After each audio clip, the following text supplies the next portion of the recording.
Today I'm going to show you what it's like to drive the all-new ATS V sedan. This is a competitor to the BMW M3 and C63, and it actually deserves to be in the ranks with some of the best four-door sedans, sports sedans ever created.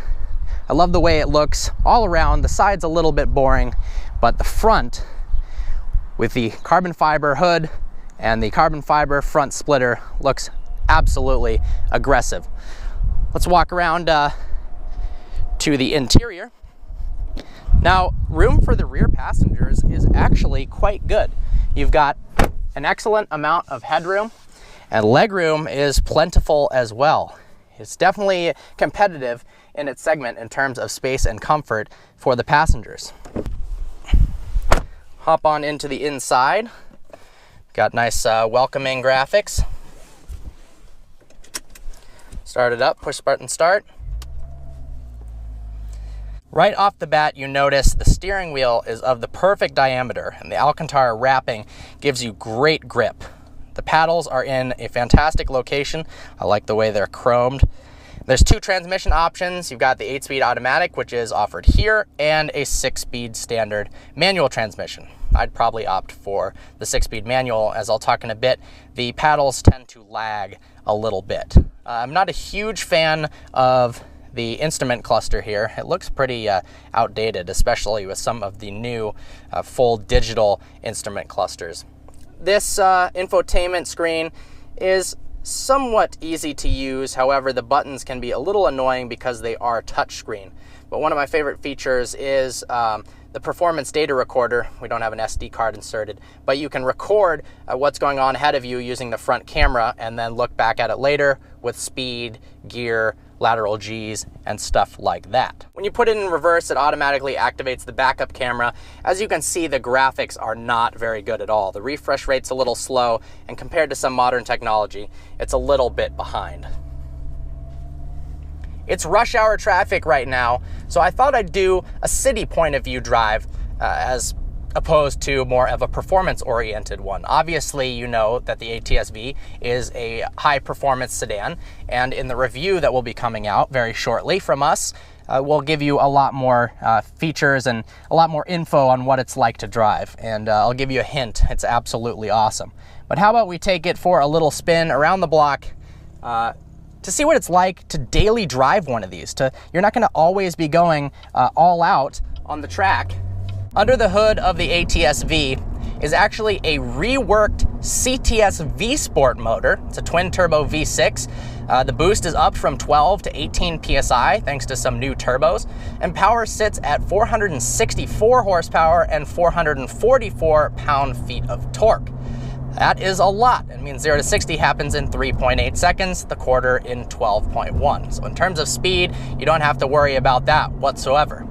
How about ride comfort? I'm going over somewhat of a bumpy road. Well, you've got magnetic ride, which is measuring the road ahead 1,000 times per second to try to figure out how best to adjust the suspension in terms of comfort and max performance. I'll be honest, it rides pretty hard, but if you like aggressive sports cars, then you will really enjoy this. If I was going to daily drive a car, I don't mind at all that the suspension is a little bit harsh on the ATS V. However, be aware that if you want something that's very, very comfortable, this might not be the car for you. Steering inputs are very accurate, communicate a good amount of feedback, and it's a really confidence-inspiring driving experience. So as I mentioned in the beginning, the paddle response is a little bit lagging. Compared to something like the BMW M3, the new F80 generation with the DCT, you click the paddle and it's instantaneous shifts. This does lag a bit, and it's actually a little bit annoying. So if I was going to get one of these, I would definitely get a manual, and that puts it in a category of one of the most powerful, most fun four-door cars with a manual transmission offered today. Really makes it a more special driving experience. With that, you've got active rev matching and even no lift shifting, so that you can get every last tenth of a second out on the drag strip. But even still, with an automatic, this car is fun to drive. You put it in drive mode, and then you've also got different modes. So let's see. next to the shift lever. You've got an up and down. Now we're in sport mode. Let's put it up into tour. Makes the ride a little bit more comfortable. Snow and ice probably makes the traction settings a little bit more forgiving. Track mode, obviously, for the track, lets the tail end slide out a little bit more. I'm not sure how well this comes out on the GoPro. However, it's got a beautiful heads-up display that's colored. Right now it shows I'm going 43 miles per hour. It shows how many RPMs I'm doing and that I'm in drive. If you put it in manual mode, it shows which gear you're in. I was actually in 8th gear at 43 miles an hour. That's pretty awesome. 8-speed automated transmission. It's a fully automatic. It is not a manual in any way. It is not a double clutch transmission. Helps this car get better fuel economy. The car is very well isolated from the road. There's not too much road noise. There's not too much wind noise, but it does allow a good amount of intrusion in the cabin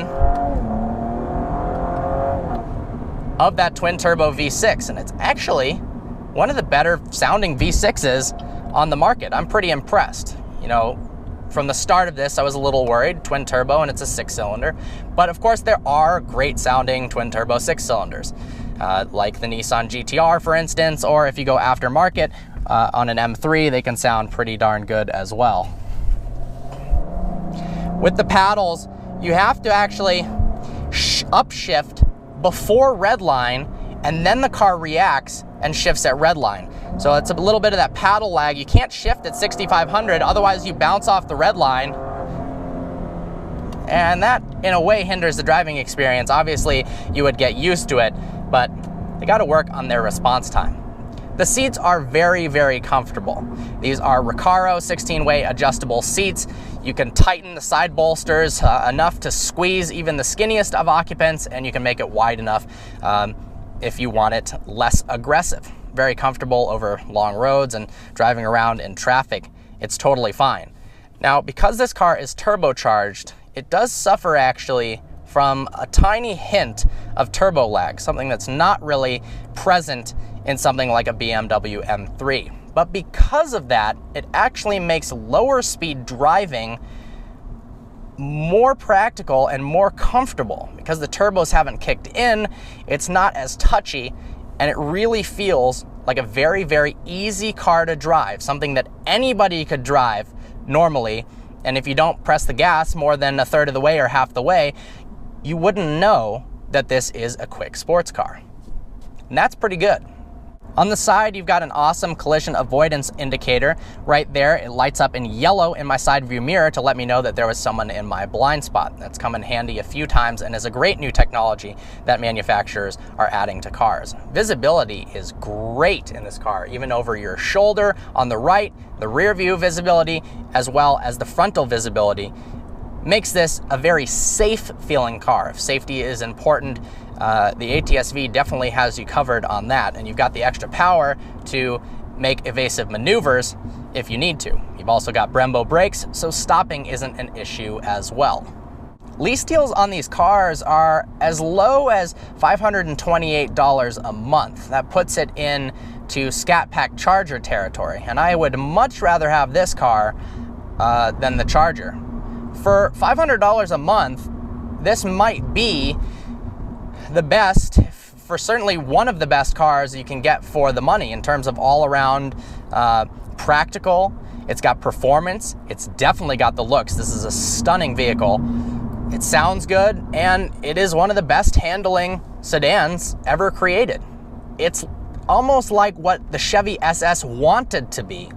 Of course, it's not naturally aspirated, but the suspension setup is similar to the SS, only a little bit more forgiving. The SS was too harsh, but the steering feel, it's stiff, it's communicative, and it's really, really impressive for a car in this generation. Auto manufacturers are kind of veering away from enthusiast cars, making them more luxurious, making them safer, more isolated from the road, so they can sell to the mass market. But this car really feels like it was built for a community of automotive enthusiasts that are really looking for something that's fun to drive. I'm very happy that they did that. So honestly, I'd recommend this car with flying colors.